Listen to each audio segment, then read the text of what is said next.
So if you're a manager, what can you learn from what's happening with the WNBA?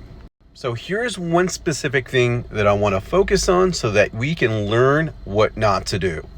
Specifically related to KPIs, key performance indicators.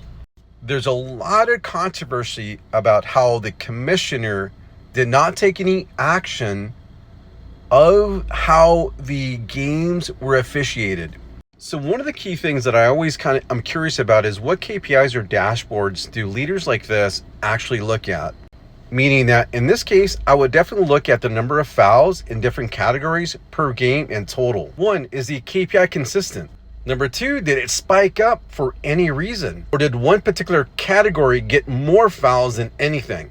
But the other part is that when they look at the dashboard of the KPI, say for example fouls, and they look at the reality of what's actually happening, if there's a disconnect between the number of fouls in different categories and what's actually happening, there's something going on.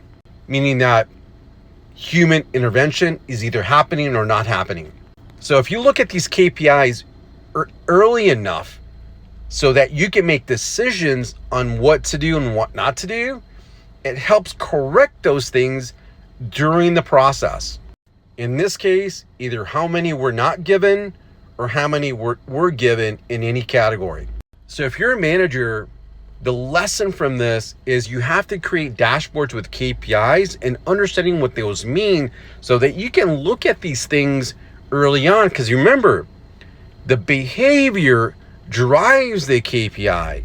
So if you look at a KPI, whether it's happening or not happening, then you can focus on the behavior that's happening, and you as a leader can begin developing strategies or policies or tactics to mitigate those behaviors. So if you want to learn more about KPIs, I've got something in my you know where. Download it and begin the process.